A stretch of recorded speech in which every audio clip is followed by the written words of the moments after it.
Assalamualaikum warahmatullahi warahmatullahi wabarakatuh. wabarakatuh. Bismillahirrahmanirrahim. Jumpa lagi dengan kami berdua di ngobrolin yang horor-horor. Terima kasih sekali untuk teman-teman yang selalu mendukung channel ini. Semoga selalu diberi kebaikan lebih oleh Gusti Allah Ta'ala Amin. hari ini dan seterusnya. Amin. Ini ada yang beda. Enggak sama sih, sebenarnya sama sih. Iya teman-teman, kalau yang ngikutin horor dari tempo dulu pasti kenal sama. Dulu sempat masuk beberapa kali Iya, ya. betul. Sama beliau, Bung Hendra, Mas Hendra. Iya. Halo teman-teman semua. Iya, ini hari ini lagi gantiin Bang Ogan. Hari ini berhubung Bang Ogan lagi Berhalangan. ada halangan, Lagi jadi iya. sementara ya gantiin Bang Ogan. Ya nanti sering juga nggak apa-apa. Pasti lama sekali nggak ketemu sama Mas Hendra ya. Beliau juga sebenarnya di belakang layar selalu ada begitu. Dan setiap hari juga saya ketemu sama beliau. Tentu orang-orang horor biasanya juga banyak pengalaman horor ya kan. Enggak ah. Entah dari sekeliling, entah ngalami sendiri. Dan konon katanya beliau juga sangat sensitif untuk hal-hal yang horor-horor. Kita kolek aja, siapa tahu ada pengalaman begitu ya. Tapi sih mungkin hari ini sih kayak kemarin ya, nemenin Mas Ayung aja lah mungkin lah. Oke. Tadi sempat sounding di luar itu Mas Hendra ngomongin bab asik apa ya, sebuah tadi sosok fenomenal yang udah tak asing lagi di belantika horor Indonesia. Yes, betul. Yaitu antara lain sosok Kunti. Ya. Cuman yang kali ini mungkin Kuntinya agak beda ya. Oh, agak beda. Agak beda dari warnanya, bedanya mungkin ya. Oh, ada beda warna. Biasanya kan putih, kalau ini agak gelap mungkin. Agak gelap. Ada ceritanya seperti apa mungkin? Enggak, tadi Mas Ayung aja monggo. Iya. Jadi sempat tadi ada cerita Mas Hendra. Itu Mas, ada kejadian seperti ini tentang tadi ya, kejahatan seseorang dengan menggunakan media tertentu untuk menyakiti orang lain. Dalam hal ini Kunti Mas, tapi ada yang aneh, ini kok warnanya hitam. Betul, enggak ya, pada umumnya gelap Kunti ya. Betul. Itu seperti apa begitu kan. Jadi cerita lengkapnya mungkin Mas Hendra yang lebih tahu, tapi kita kasih kisi-kisinya ini aja ya, lebih gampang aja. Ada kejadian di mana seseorang itu melakukan catet atau kiriman seperti itu kok bisa ya Mas, katanya tadi itu nggak ada masalah apapun, berlandaskan karena dengki aja. Nah betul, karena mungkin dia merasa panas karena ada satu keluarga yang hidupnya kayak senang terus gitu loh. Terus keluarga tersebut itu kayak merasa panas. Kemudian padahal keluarga di depannya itu baik sama orang tersebut. Nah ini kebenaran kan cerita dari pengalaman temen aku sendiri kan. Nah jadi dia cerita kalau beberapa bulan yang enggak sih, sebenarnya udah lama sih, bahkan sampai almarhum bapaknya dia juga semasa hidupnya itu sering dibikin sakit kayak gitu. Kayak kadang tengah malam itu kayak jam 2 lagi tidur ada kayak suara nawurin pasir di atas genting. Terus ada juga suara kayak dum dum dum dum dum kayak orang jalan itu loh di atas genteng. Nah terakhir ini yang kemarin agak menarik itu kan pas waktu maghrib kan. Jadi temennya aku itu dia lagi duduk sambil nunggu sholat maghrib depan rumah. Oh, dekat rumahnya temanku ini. Nah jadi tetanggaan deket. Cuman temanku itu udah tahu kalau tetangga ini tuh punya hal yang nggak baik loh. Ada niat yang nggak baik. Cuman ini temanku nggak ngerespon apapun lah. Nah suatu ketika itu pas waktu maghrib itu lagi ngopi dia sama kakak iparnya, tanpa sengaja tuh depan rumahnya dia itu kayak pekarangan. Jadi kanan kirinya itu pekarangan. Jadi masih di desa ya. Pekarangan. Nah depan pekarangan itu ada rumah. Nah kebetulan di pekarangan yang ini tuh ada sosok berbentuk kuntilanak tapi warnanya hitam. Nah itu dia itu keluarnya maghrib. Malah belum maghrib, malam sebelum azan maghrib. Dan kebenaran temanku sama kakak iparnya itu agak peka dengan hal-hal seperti itu. Tapi temanku itu udah curiga kalau itu bukan kuntilanak biasa. Ya. Nah, monggo Mas Ayung mungkin bisa jelaskan maksudnya. Oke. Tadi teman-teman yang jenengan melihat sosok itu ada di pekarangan atau keluar dari rumah yang disinyalir melakukan atau bukan? Enggak, berarti di belakang rumah orang yang punya niatan nggak baik itu. Dia itu keluar dari situ. Karena mungkin yang bikin aku bingung itu kenapa warnanya hitam gitu. Jadi temen itu menyimpulkan bahwa ini kuntilanak santetan nih. Jadi media santet tapi menggunakan kuntilanak hitam. Baik. Ya, ini kalau memang ini bentuknya sebuah pertanyaan, saya akan jawab. Tapi sebelum jawaban itu semata pendapat ya dari pengalaman yang sudah ya saya teman-teman sharing ya Mas Ayung ini Mas. Sharing-sharing aja. Barangkali teman-teman juga di rumah ada pengalaman yang sama lihat sosok tersebut, mungkin itu salah satu media yang digunakan. Ya, yang tadi ya. Saya akan jawab pertama begini. Awal dari penyakit yang ditimbulkan, yang dialami oleh sebuah keluarga, bahkan mungkin nantinya sudah atau belum ada korban, terus ada kejahatan dari seorang, memang benar. Kadang-kadang begini, orang itu nggak harus jahatin orang wis. Dengki itu memang bisa sebagai dasar. Jadi muncul dengan sendirinya. Muncul dengan sendirinya, itu kan penyakit hati. Betul. Segala sesuatu yang buruk-buruk ada keniatan, terus ada media, misalnya seseorang yang bisa disuruh difungsikan untuk tadi supaya nembak, bikin begini, bikin begitu. Kadang-kadang yang merentah juga nggak tahu amunisi yang ditembakin itu apa. Tapi yang pasti supaya berantakan begitu. Dan kemarin juga saya ada hal yang persis begitu, Mas Indra. Dan sekarang masih dalam pengobatan karena kurun waktunya itu begitu lama, akhirnya jadi penyakit dohir. Tapi sebentar Mas Ayung dipotong dulu. Ini sebelum lanjut. Jadi bapaknya temanku, sebut aja namanya Abdul ya.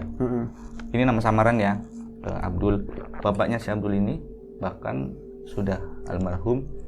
Yang konon katanya menurut penuturan Abdul waktu sharing kayak gitu. Jadi menggunakan media. Jadi nggak dadakan gitu, gimana sih? Agak aneh gitu loh. Ya disinyalir tadi ya, dikirimi sesuatu sampai mengakibatkan betul, kayak dan gitu. Dan ini konon katanya si Abdul ini kiriman yang kedua ini itu mau bikin ekonominya berantakan, down. Gitu. Mas Ayung, monggo dilanjutkan. Ya, tadi pertama kedengkian seseorang. Kadang orang itu nggak menyakiti, nggak ngapa-ngapain karena kita keadaan lagi susah-susahnya gitu, lagi panas-panasnya ada yang ngirimin es kan enak, lagi panas-panas ngadem gak ngajak-ngajak gitu ya.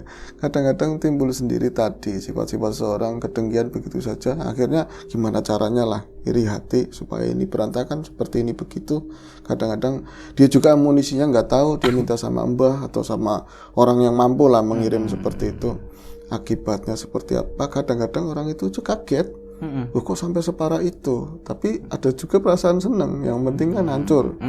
Nah ini yang kedua lagi masalah tadi sosok kuntilanak media yang digunakan. Itu bisa apa saja dari pengalaman yang sudah sosok-sosok, bahkan sosok-sosok yang populer di Indonesia ya, ada pocong, ada gondoruwo, ada kunti. Mereka bisa difungsikan untuk menyerang seseorang. Bisa digunakan sebagai media santet ya. Dan kalau misalnya itu mah kekuatannya nggak terlalu tinggi, enggak, di golongan mereka itu ada strata, dari pocong yang umumnya kita tahu kan warnanya putih. Betul. Ada juga yang putihnya bersih, ada juga yang kayak tanah. Iya betul. Ada yang gosong. Ada yang di sini kecil, ada yang di atasnya itu seperti kembang, ada juga yang jatuh.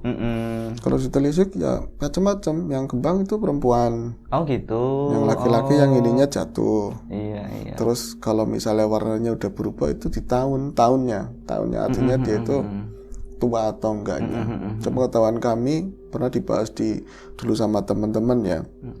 Jadi kalau kunti itu kan timbulnya, ini pendapat ya, timbulnya seorang meninggal terus dalam kondisi tersakiti, misalnya dibunuh, diracun, atau gantung diri karena sakit hati atau segala macam. Dia masih menimbulkan kebencian yang teramat sangat, masih belum ada hilang, dendam. ada dendam.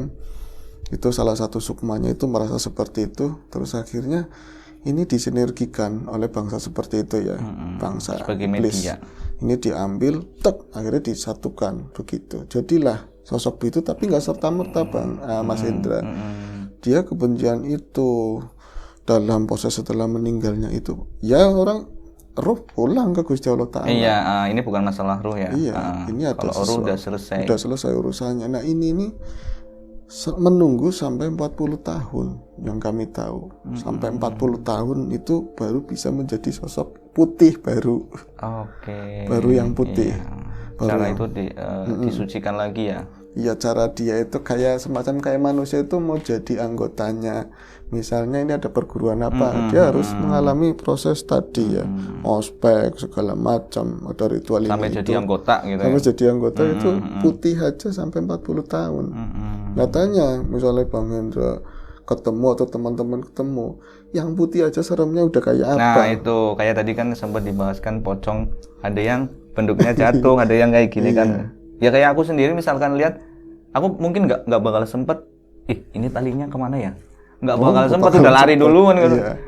Kan pasti kayak gitu kan. Terus yang luput lagi itu putih ya. Yang putih kuntilanak, yang namanya kuntilanak ya cewek, perempuan. Nyatanya enggak, yang lanang ada. Nah itu yang Ya menarik kan? itu. Saya juga baru di usia berapa ya, baru tahu kalau ternyata ada kuntilanak. Iya, cuman ciri-cirinya emang yang setahu saya entah itu diberi keluasan buat merasakan. Saya kan modelnya kalau lagi nggak penting-penting banget nggak kelihatan. Tapi kalau lagi penting nampak begitu ya. Emang dia tegap. Kalau cewek itu rada mengukus sedikit Iya, gitu loh. Kalau dia itu bagian tegap, sini ya. tegap badannya ini tegap banget. Kalau rambut sama persis semuanya. Cuman bedanya kalau yang cewek kadang dia itu lebih kayak tadi ya, nampak di depan rumah, di pohon, di apa. Kalau yang laki-laki itu soliter, dia itu menyendiri, pegawaiannya kayak tapa terus. Kerjaannya cuman di tempat-tempat tertentu ya. Iya, dia itu tapa terus. Berarti kemunculannya itu lebih jarang mungkin ya. Iya, lebih sangat jarang. Dan kemudian kayak kemarin ada kasus. Kalau dari segi energi sendiri, kalau kundi yang cewek, ini bukan yang buat media ya. Kalau media kan udah kelasnya udah beda lagi kan. Kalau kundi lanang sama kundi wadon lah istilahnya, cewek sama cowok itu energinya besaran mana? Yang putih ya, yang masih putih. strata putih. Ini bukan buat media, yang putih. Jauh, yang Lebih, lanang. lebih tinggi yang Lebih tinggi. Soalnya begini, ada kemarin dulu sempat dibahas juga pesugihan yang model apa ya, yang ngambil duit orang lain tanpa permisi lewat tuyul, lewat apa. Sempat kemarin rame di beberapa desa di tempat saya, nggak bisa cover dan nggak kedetek. Akhirnya kena juga, itu ternyata medianya menggunakan itu tadi kuntilanak. Oh. Jadi dia itu keren Bang, dan itu belakang rumah saya persis. Dia beli rokok, duitnya digeletakin di atas pergelet ya. Berkelet, toples lah seperti Iya, orangnya ngambil rokok, siang itu melayang sendiri duitnya. Melayang, dan secara gaib kelihatannya dia cuma begini aja. Jadi masuk ke sini, Srep. Itu kan ada kayak semacam jubah dia, masuk. Itu enggak pernah tahu waktu, mau siang malam nggak ada, saking powernya gede. Berhentinya saat maghrib aja, saat ajan, saat ajan. Cuma selebihnya itu bisa dipakai ya. Nah itu kalau tambah tua lagi akan berganti menjadi merah. Oh iya kalau merah. Itu misalnya di kisah-kisah mana itu Nah kan kalau ada. kalau kunti merah itu identik dengan cewek atau bisa cowok juga? Keduanya. Oh keduanya bisa. Cuman yang tadi anunya perbedaannya di umur.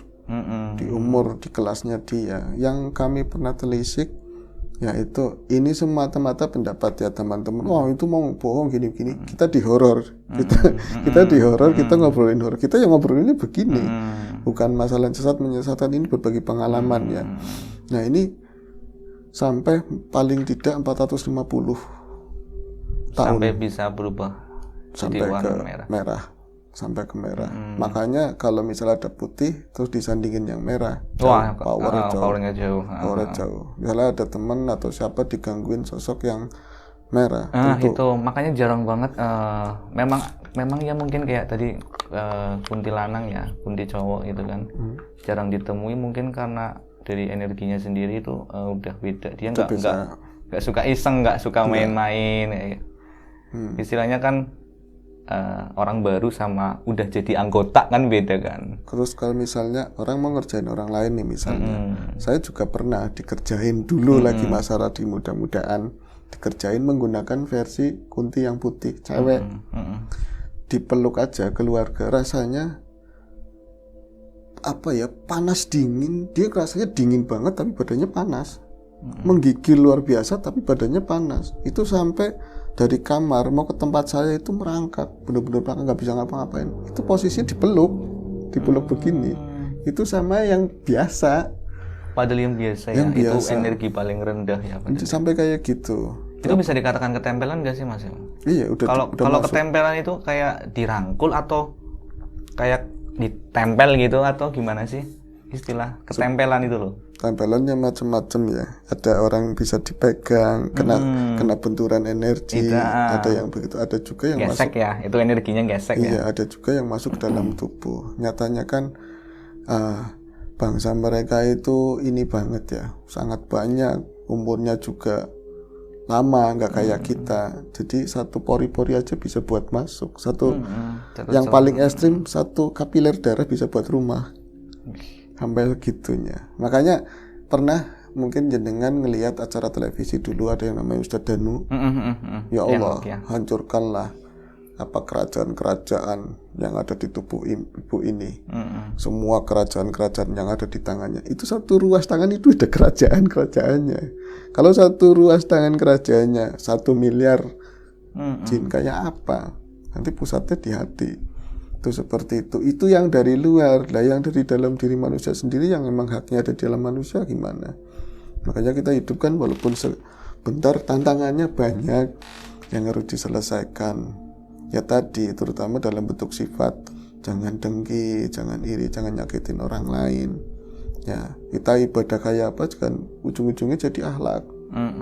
Ya begitu. Kalau ibadah tuh akhlaknya luar biasa, jahat ya sama aja. Hidup itu harus seimbang. Itu kembali lagi ke tadi sosok ya. Itu berlaku untuk sosok-sosok yang lain. Ada kunti dari putih, merah, kemudian ke warna-warna selanjutnya. Bukan berarti juga yang dikatakan teman jenengan itu kunti hitam. Bukan berarti itu, tapi jin hitam juga bisa seperti itu. Bisa menggunakan jin hitam, tak dari mana. Tapi bukan berarti itu kunti hitam. Kalau saya bilang untuk orang misalnya dia pesugihan atau melakukan niat menjahati seorang menggunakan media kunti aja, ini terlalu mahal untuk transaksi ke embahnya medianya. Kunti merah, kunti yang lanang itu harus ayam cemani. Sekian. Harus ada media ayam cemaninya juga. Kalau 1 ekor 70 juta, ya kan? Itu baru yang itu, atasnya merah. Nah kalau misalnya yang tadi udah hitam, yang kami lihat sih bukan ke hitam sih, lebih ke apa ya? Hitam, kotor ya? Hitam keunguan. Dia udah nggak kayak gini, nggak, maksudnya nggak jalan-jalan, nggak kelihatan orang udah. Jadi udah dipegang sama orang pinter mungkin ya. Kayak orang-orang itu kalau di Muslim ya manusia lebih banyak di mihrabnya, banyakkan zikir. Di Buddha, Hindu banyak di wihara, udah begini. Jadi dia nggak semudah itu nggak semudah itu untuk memerintah mereka. Kalaupun iya, itu modalnya sangat luar biasa. Tapi dalam pandangan orang, karena memang bentuknya mungkin gondrong, bercoba, anggap aja itu kunti hitam. Tapi belum tentu itu, karena tadi ya mengingat strata-stratanya terlalu mahal. Kecuali si pelaku sendiri memang ahli spiritual yang udah nebus dalam. Dan itu juga prosesnya mungkin lebih lama dari yang lain ya. Jadi buat dapetin sosok tersebut terus mau jadi medianya dia buat ngirim ke orang. Makanya kan kadang-kadang pas benturan sama teman-teman saya ngeliatin proses penyembuhannya orang-orang yang memang terkena hal-hal seperti itu. Jadi yang ditabrak pertama ya dukunnya, Karena seberapapun kita benci sama seorang, pengen nyakiti, kita kan ada keinginan tok. Selama nggak ada amunisi yang gerakin, ya bisanya kan, ya kan begitu.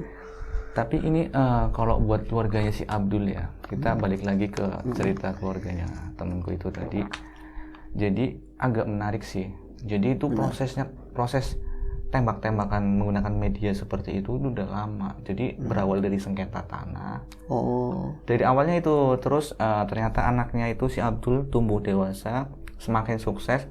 Nah, keluarga tersebut semakin panas. Nah, jadi wallahu a'lam ya, kematian kan semuanya dari Allah ya. Cuman kadang kan kita punya feeling yang gak enak buat jaga-jaga. Jadi bapaknya si Abdul juga udah nggak ada. Nah, konon katanya si Abdul hasil dari ya itu tadi dapat kiriman itu. Nah, yang kedua, adiknya dari keluarga tersebut lah, intinya di salah satu keluarganya tersebut juga sempat mental satu kali itu, sempat meninggal juga. Dan ini lagi malah di sana udah 2 orang yang meninggal. Nah, ini dilanjutkan lagi mau nyerang si Abdul. Ini bukan pertanyaan sih dari Bang Hendra. Jadi ini sharing ya teman-teman ya, sambil ngobrol aja ya. Kami pernah duduk sama teman-teman di Lasluhur waktu itu. Kemudian datanglah seorang bapak sama ibu. Nggak tahu itu dapat kontak dari mana, yang jelas orang jauh lah. Terus datang ke tempat kami di pinggir jalan. Kadang-kadang kan yang bukan malu sih, tapi seolah-olah kayak orang didatekin pasien gitu loh. Kami kan ketok cindekan pakai celana-celana pendek kayak gitu. Tahu-tahu datang ke sini dapat informasi nggak tahu dari mana, ngadulah dia bahwa saya tuh jahatin sama orang, saya tuh begini ditembak sama orang, macam-macam halnya lah. Yang kami lihat itu nggak begitu. Itu hanya fitnah sebenarnya, fitnah yang ditimbulkan dari pikirannya sendiri, dari tetangga juga, dari memang jin-jin tersebut bekerjanya begitu supaya jin itu. Jin. Iya, bekerjanya seperti itu. Dia nembak satu ketapel tapi kena berapa sasaran. Jadi fitnahnya dapat, benciannya orang dapat, kayak gitu loh. Ujung-ujungnya yang lucu, dia sendiri nggak sadar kalau dulu dia itu pernah ngikat perjanjian sama sosok-sosok Borokso yang ada di tanah inilah, untuk kemajuan dagangannya dia sendiri. Artinya nggak ada yang ngirim blas, tapi waktunya keluarganya dia diambil. Angel ya, seperti itu. Jadi dia yang mulai, dia yang kena, dia mungkin yang harus mengakhiri juga ya? Harusnya begitu. Cuman yang akhirnya bisa menimbulkan kerugian kan, taunya dikirim sama ini, sama ini gitu kan. Udah bekerja jinnya. Iya, udah jelek tadi ya pikirannya. Satu, dia udah ngelakuin sesuatu minta ke selain Allah, terus udah waktunya dia diambil, ada lewat penyakit pelan-pelan begitu. Nimbulin fitnah juga ke tetangga, kemungkinan ke siapa-siapa kayak gitu.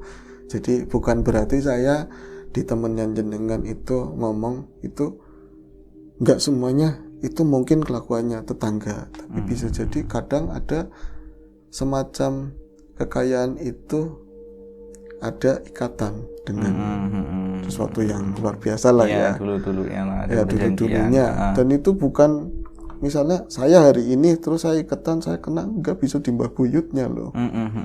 Terus akhirnya penyakit mulai rontok, terus ada yang meninggal apa, karena itu yang kelihatannya sini sama saya, itu yang ngirim kayak gitu kan. Akhirnya ini padahal dia udah ada perjanjian yang dia nggak tahu dari orang tua dahulunya, ngomonglah ke spiritual ini orangnya bukan yang mau meluruskan, tapi ini pasien nih, tembak baik itu gantian itu malah ribut nggak karuan kayak gitu. Jadi kayak ngulur ya. Yang datang ke tempat kami waktu itu, dia itu perjanjian, tapi dia nggak tahu, cuma datang ke diantar sama teman supaya dagangannya laris. Tahu-taunya ada ritual beginilah, ini tebarin ke begini-begini, uang sekian. Tahu-taunya udah keikat, tapi dia nggak sadar. Kayak gitu kan posisinya susah, mau diomong Pak, jadi kan nyupang lenggene ya nggak enak. Jadi kalau misalkan di istilah gampangnya itu orang tersebut itu udah membership ya sama bangsa jin. Tapi dia nggak tahu ya. Nggak tahu. Itulah jeratnya, bahayanya kayak gitu. Nah kalau misalkan kayak gitu, misalkan nih dari buyut turun ke bawah kan, nah di bawah itu misalkan wah udah aku ini harus lepas nih, ada apa, minta tolong misalkan ke teman-teman ilas luhur nih. Nah di situ apa bisa dibantu buat kayak misalkan udah kita tuntasin aja, maksudnya kita cabut akarnya, perjanjiannya itu. Oh iya, Itu bisa nggak kalau kayak gitu Mas? tergantung dari tekad orang tersebut, Dari orang yang terakhir itu. tergantung. Yang keduanya atas izin Gusti Allah Ta'ala. Artinya begini, kalau menyadari kan misalnya saya mungkin dengan apa yang kami miliki, terus kok pelan-pelan kok saudara pada meninggal ini, kata orang, kata tetangga kan itu ada singgungan kan, bahwa katanya dulu-dulunya mbahmu itu pernah pesugihan atau apa. Yang pertama kan dia harus menerima kabar tersebut nggak dengan marah. Terus wewenangnya manusia ya harus berbuat baik, lakukan perbuatan baik sebaik mungkin, ibadahnya baik, hubungan sama tetangga baik. Terus minta pikirannya itu, mindsetnya jangan saya memang pesugihan keluarganya, jangan begitu. Dan nanya, sharing-sharing sama orang yang bisa. Nanti kalau itikadnya dia memang aku nggak mau meneruskan itu dan aku nggak mau, Dan kita mau lepas buang semua. Kita kalaupun harus mulai dari nol, kita siap kayak gitu kan. Nggak ada yang nggak mungkin. Pertolongan Gusti Allah, ngobrol lah sama orang yang mampu, karena itu harus diputus. Karena pasti itu agak berat juga ya, karena udah mengakar juga ya. Betul, putus perjanjian kayak gitu itu bukan seperti putus benang di dalam ikatan kain, tapi putus berarti perang. Dan prosesnya juga pasti lebih lama ya, daripada ada orang kesurupan di gil itu kan. Risikonya besar Itu kan sekali, pasti kan ada perjanjian kan, pasti kamu ngelepas janji ini juga nggak sembarangan kan, pasti ada syarat-syarat tertentu bisa. Itu semisal kayak jangan yang tadi lah, jangan persekutuan untuk harta tata. Misalnya ada keilmuan leluhur, Mbah Buyut dan jenengan atau apa pernah melakukan ilmu ini, orangnya meninggal, ilmu masih hidup, dia akan nurun ke bawahnya yang sifat yang cara hitungannya pas ke buyut-buyut ke bawahnya, yang wadahnya pas ya? Wadahnya pas itu kan kadang-kadang anak sekarang belajar enggak jadi mengganggu, jadi sering begini. Ketemu orang yang tepat terus saya nggak mau terima ini, diputus bisa. Oke. Karena bisa memang pada dasarnya juga kalaupun dipaksa nggak bakal kuat gitu kan. Iya, apalagi misalnya keturunan kayak tadi, dia kan nggak melakukan deal-dealan langsung. Kalau yang deal-dealan langsung, ya lu harus tanggung gitu aja. Walaupun tanpa disadari dia ahli waris juga ya. Iya, itu kan dia menggunakan fasilitasnya, makannya, apanya kan tetap kayak gitu mengalir lah. Itu tetap harus diputus. Mungkin hal-hal kayak gini tuh banyak terjadi juga ya dulu ya. Tapi kalau zaman-zaman sekarang sih mungkin lebih realistis ya. Iya. Tapi kadang kita kan nggak tahu juga di belakang-belakang kita dulunya. Ya nggak ada salahnya juga kan kita kan buat nyari dulu gimana sih barangkali. Iya. Teman-teman juga barangkali ada yang berarti yakin di dunia seperti itu memang itu. Harus hati-hati, terutama setidaknya kita nyari tahu ya. Iya, kita udah lagi jadi korban misalnya, ini kok sakit, didokterin nggak ada, diagnosanya nggak ada, tapi nggak ada kunjung sembuh. Itu pun harus kita benar-benar larinya ke dokter, terus minta tolong sama Gusti Allah dengan cara tadi ya, banyak berbuat baik, berprasangka baik, sedekah. Nanti kita akan dikirim seseorang yang bakal nolongin, pasti itu. Entah pasti diarahin sama siapapun, pasti ada yang udah sana aja, aja. Tapi kalau udah lagi sakit terus kita nuduh ke siapa, fitnah, tambah boro-boro nanti ada yang nolongin, yang ada tambah bules dalam. Mungkin kalau dilogikakan juga kan hal-hal seperti itu banyak terjadi, kita tanpa sadar ke dokter udah tapi nggak sembuh, ke orang pinter udah mungkin ilmunya kurang tinggi, jadi dia akhirnya berpikiran ini yang ngirim siapa gitu. Iya, bisa. Mungkin itu dari sebentar. Ya. Nah kayak itu kan tadi kan misalkan ngirim, nggak taunya kan jatuhnya kan kita ruwet sendiri kan. Wah jangan-jangan ini yang ngirim nih.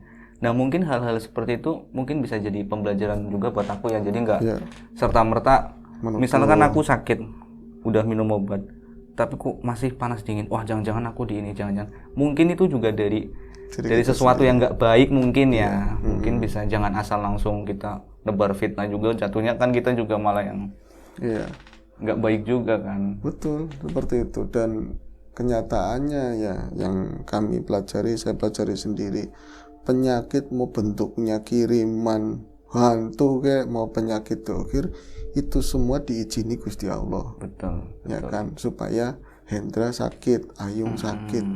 Nah ini sakit itu ada 3 macam. Apakah ini memang hukuman? Apakah ini memang teguran karena aku banyak berbuat salah? Apakah ini ujian? Dikasih sakit supaya lebih dekat sama Gusti Allah. Wong sakit itu kalau udah parah ya kemudian Gusti Allah tok. Makanya doanya orang sakit parah itu mustajab. Yang ketiganya, apakah ini hukuman? Kayak gitu. Dan kita udah bisa lari ke diri kita sendiri. Tapi orang umumnya pasti, oh aku pasti dianuni kayak, pasti dianuni ini. Kemarin aja ketemu ngomongnya begitu, awas kan itu tuh. Ya, harusnya. Kalau gini Mas Heung, dipotong bentar ya. Ya. Ada ciri-ciri nggak sih kalau misalkan ini dari secara non-dohir lah, kita bicara non-dohir ya. Iya. Sebenarnya ada ciri-ciri nggak sih kalau misalkan kita sakit non-dohir gitu loh. Ya misalkan harusnya kan tiba-tiba nih bangun tidur badannya berat sini nih. Nah kita udah coba minum obat. Kita kan positif dulu kan, ini pasti dohir masuk angin. Nah ternyata nggak kunjung sembuh tapi semakin berat gitu loh. Nah itu ada mungkin kalau kayak iya dari yang terendah lah, entah itu ketempelan, entah itu nyampe kena teluh atau santet, itu ada ciri-cirinya nggak sih di tubuh, maksudnya yang dirasain sama kita? Ada yang jelas ada, tapi pertama mula satu, tepiskan prasangka dengan yang lain.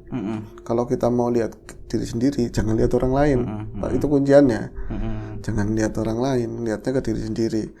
Nanti bisa merasakan, jadi keanehan apa, rasanya apa. Satu, saya pernah sakit kepala, saya minum oskadon atau minum apa, di bawah tidur sembuh. Oh kok ini nggak sembuh-sembuh? Oh ternyata gara-gara divaksin agak lama sembuhnya karena difilter dulu, masih nggak sembuh juga. Sakitnya tentu beda Mas Hendra. Yang keduanya itu ada rasa gelisah. Itu gelisah, mesti ngerasain kayak orang itu bahasanya pumpang-pumpung loh.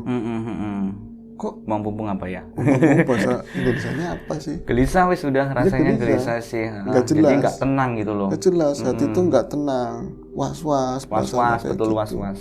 Padahal saya pengen ngopi, saya bikin ngopi, saya bikin kopi, rokok ada, tapi kok masih nggak enak, mikirannya yang lain. Ini dilakukan ini, tuh begitu. Terus ada fisik-fisik ya kayak tadi, mulai ada penurunan kayak tadi ya. Selera makan. Terus nanti lihat orang ada reaksinya apa terhadap diri kita. Biasanya perangai kita rada berubah.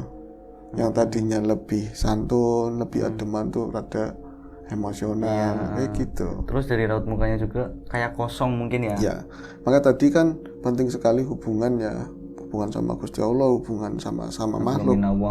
Ya, itu di dunia Islam dijalanin, kita banyak silaturahmi ke semua ya, terutama ke orang-orang baik begitu. Nanti ya tadi ya bakalan ada mereka-mereka yang paham tentu. Tapi kalau orangnya secara itu alamiah dituntun, orangnya tuh nggak mau keluar, merasa benar sendiri, merasa saya itu rezeki dari saya sendiri, ngapain keluar. Nah ketika lagi ngalamin kayak gitu, nggak ada petunjuk, dia juga nggak keluar. Yang ada yang paling enak nyalain orang. Seperti itu. Ketika nyari teman yang dia tahu saya sakit begini, tolong dong bawain orang, yang dibawa ya dukun juga, malah nambahin, iya ini disembuhin ditambahin lagi, angel seperti itu. Tapi kalau udah biasa keluar 1, 2 itu tetap ada yang ngasih tahu, jalannya ada aja lah. Makanya kalau saya sering bilang ke saudara, ke keluarga, kalau kita di dalam titik terendah kita, entah itu lagi sakit, entah lagi ekonominya kayak apa, selalu di rule yang benar, tetap Gusti Allah bakal nulungi. Betul. Ada kebangkitannya walaupun pelan-pelan, sayatnya pelan-pelan, atau ekonominya naik pelan-pelan, tetap ditolongi. Tapi kalau kita udah lagi jatuh, cari yang instan, kita akan langsung naik, tapi untuk jatuh lebih dalam lagi. Betul. Yang nggak bisa ditolongin. Ya kalau nggak kepapek sama umur, kalau udah ya wassalam. Dan mungkin kalau kita udah setidaknya hampir berada di puncak, mungkin lebih bisa mawas diri ya. Betul. Itu karena menjaga itu lebih susah daripada prosesnya kan. Iya. Kadang ketika orang kan kita kan misalkan dalam proses itu kan nggak dilihat sama orang. Iya. Tapi kalau kita udah hampir ke puncak, wah tahu-tahu banyak mata yang lihat, kita bisa kena serang juga kan, bisa. Atau orang tua makin ke atas angin makin gede. Nah betul, badai semakin kuat. Iya. Terus tadi apa yang saya sampaikan tentang umurnya ini, jenisnya ini, itu semata karena apa yang saya tahu, pendapat saya dari pengalaman begitu. Mas Ayung pribadi. Kita sharing ya di sini ya, Sama kita teman-teman yang lain. saling. Artinya dari sisi itu bukan kita untuk takut dengan mereka atau apa. Makhluk aja ada stratanya. Ya kan, Bang Indra? Manusia pun begitu, keimanan seorang juga begitu. Betul. Ya kan? Tentu kayak yang lain, orang kalau kita dihargai tentu karena orang kerja, orang mau kerjanya apa, asal kerjaan baik pasti dihargai orang daripada yang nganggur kan. Kalau mau kita menghormati seseorang, attitude, sikap, ya kan, sikapnya kan tentu ada yang baik biasa aja, ya seperti itu. Makhluk juga begitu, tapi mereka lebih biasanya ke umur. Iya, Semakin itu tua, yang secara otomatis, dia bisa merubah ya powernya ya. ya. menjadi Kalau lebih di tinggi. Dohir saya nggak suka sama Bang Hendra, saya bisa dari belakang nusuk. Itu kalau secara dohir ya. Iya, situ punya kekuatan, situ backing aja. Saya bisa pelan-pelan situ di pasar saya tusuk. Kalau goib nggak bisa. Yang gede Nah pasti itu lebih tahu. hebatnya di Indonesia ya, bisa membunuh tanpa menyentuh. Hati-hati guys. Kalau di goib nggak bisa. Bahaya itu. Iya. Kalau yang Depan kita papasan, halo, gitu kan. Iya. Tahu-taunya malamnya digarap gitu kan. kalau Dohir, Bahaya kan. anak kecil aja bisa matiin tentara. Kalau di goib nggak bisa. Dia yang paling gede. Ada ya cetakan deket aja udah kecium duluan. Lebih seperti itulah. Ya, contoh lain misalnya bangsa ini suruh jagain Mas di sini nyampe ratusan tahun juga konsisten. betul, Coba konsisten. kita nggak ada orangnya ini ngopi-ngopi dulu seperti itu. Kalau Bang Sejin mungkin Bang Sejin punya ada titik jenuh nggak sih? Bosen sini dipisang terus, pindah ke pohon kelapa misalkan. Improv ya. Iya. Mungkin mereka juga sesama makhluk ya, makhluk juga. Cuman yang kami tahu ya dia lebih konsisten dari kita itu aja. Lebih konsisten liciknya, lebih konsisten untuk janji, nggak seperti orang. Hari ini berjanji ini besok Kalau nggak kita tahu. kan misalkan kerja 1 tahun, 2 tahun, 3 tahun, 4 tahun, kita udah Dengar ada titik jenuh gitu kan. iya. Nyuciin botol di botol, nungguin botol sampai 3000 tahun ya di situ-situ aja kan begitu. Berarti kalau botolnya dipindah gimana? Enggak sih, ini buat itu aja ya teman-teman ya. Itu aja nih. Jadi kali ini mungkin gak ada cerita ya, mungkin ya kita sharing-sharing aja ya.